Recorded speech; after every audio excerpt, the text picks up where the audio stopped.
नमस्कार, बहुत स्वागत है आपका। आप देख रहे हैं ग्रैंड धर्मा सन्मार्ग। बैसाख पूर्णिमा का हमारे धर्म में बहुत महत्व है। इसी दिन भगवान बुद्ध का जन्म भी हुआ है और भगवान बुद्ध भगवान श्री हरि विष्णु के अवतार माने जाते हैं। इस दिन पवित्र नदी सरोवर में नहाने का विधान है।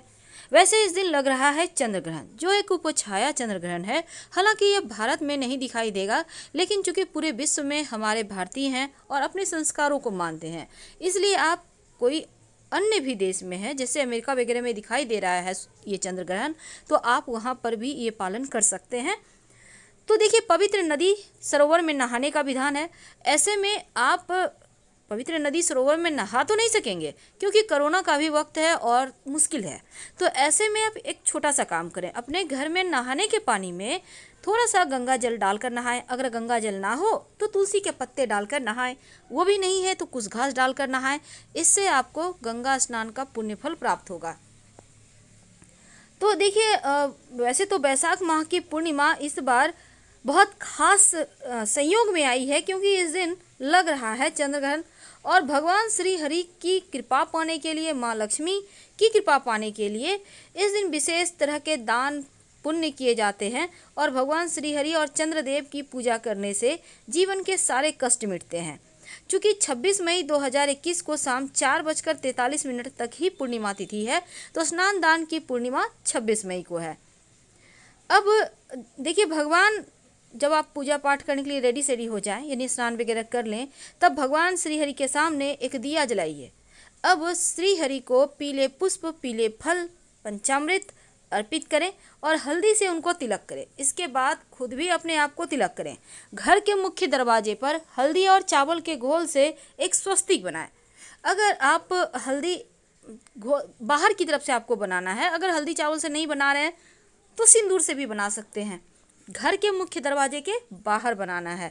फिर आप माँ लक्ष्मी जी की भी पूजा करना है, उन्हें भी आप पुष्प, फल, नैवेद्य अर्पित करें।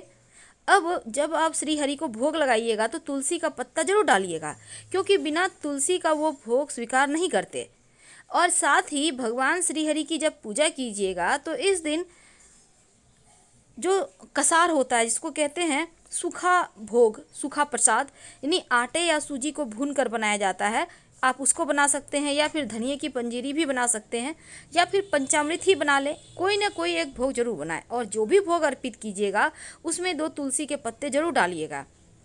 अब जब चंद्रोदय हो जाए उसके बाद आप उनकी अर्घ्य दें, उनको पूजा करें। और भगवान श्री हरि को जो आपने प्रसाद अर्पित किया है उसको बाद में प्रसाद के रूप में खाना है। क्योंकि इस दिन घर के मंदिर को बहुत ही ज़्यादा सजाया जाता है, साफ़ सफाई से रखा जाता है।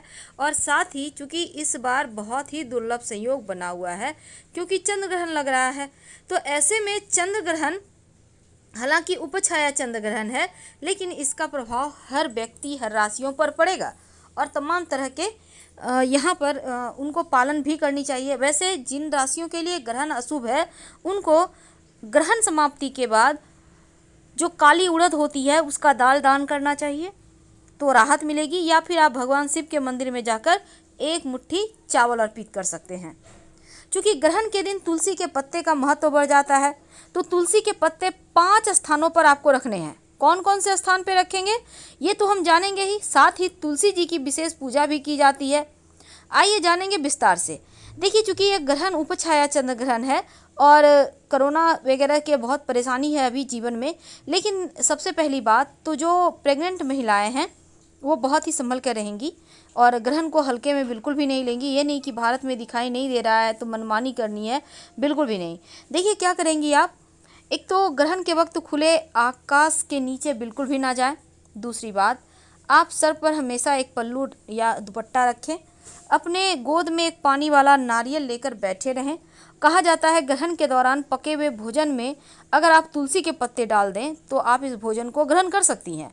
दूसरी बात, देखिए ग्रहण के समय जो गर्भवती महिलाएं हैं, खासकर आपके लिए ज़्यादा परहेज करना है, क्योंकि आपको ना तो ताला चाबी यूज करना है, ना ही सुई धागा, ना ही आपको इसमें कैंची, चाकू, छुरी यूज करना है। यानी कोई भी ऐसा कार्य नहीं करना है जो आपके लिए नकारात्मक प्रभाव आपके ऊपर छोड़े। यहाँ तक कि पुष्प भी नहीं तोड़ने हैं, पत्ते भी नहीं तोड़ने हैं, मिट्टी नहीं कोड़नी है, तो इन चीज़ों का ध्यान रखें। और शाम के वक्त चूँकि पूजा पाठ हो रहा है तो आप जब तुलसी जी के पास एक दीपक जरूर जलाइएगा। लेकिन सुबह में तुलसी की पूजा कैसे करेंगे पहले ये समझ लेते हैं। देखिए, 1 लोटा जल ले लें, उसमें थोड़ा सा कच्चा दूध ले लें, 1 चुटकी चावल डालें, थोड़ा सा मिश्री और 1 चुटकी हल्दी। अब सबको एक ही लोटा में लेकर आप तुलसी जी के पेड़ में अर्पित कर दें। आपके जीवन के हर कष्ट दूर होंगे, तमाम जो आपकी मन्नत है वो पूरी होगी। तो ग्रहण के समय कुछ खास कार्य नहीं करना चाहिए।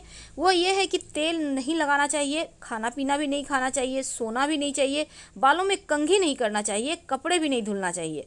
माना जाता है इससे आपके स्वास्थ्य पर बुरा प्रभाव पड़ता है, क्योंकि इस समय निगेटिव एनर्जी चरम पर होती है।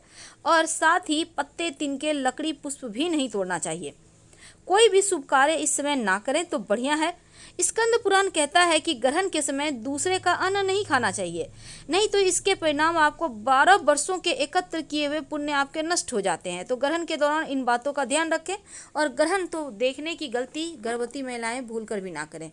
तो 5 स्थानों पर तुलसी के पत्ते रखे जाते हैं। पहला स्थान है आपका खाना। आपके घर में जो खाना आपने बनाया है, स्टोर किया हुआ है, फ्रिज में है, उसमें तुलसी के पत्ते जरूर डाल दें। दूसरा स्थान है नहाने का पानी। आप चाहें तो आप टंकी में भी डाल सकते हैं तुलसी का पत्ता, किसी कपड़े में, हरे रंग के कपड़े में बांधकर कोई धागा के सहारे आप उसको डुबो दें और इसी पानी से स्नान करें। और तीसरा है आपके घर में दूध, दही, मिठाई, पनीर, बहुत सारी चीज़ें होती हैं घर में, तो हर एक चीज़ में एक एक पत्ता तुलसी का डाल दें। इससे ग्रहण के समय होने वाले नकारात्मक प्रभावों से आपका भोजन सुरक्षित रहेगा।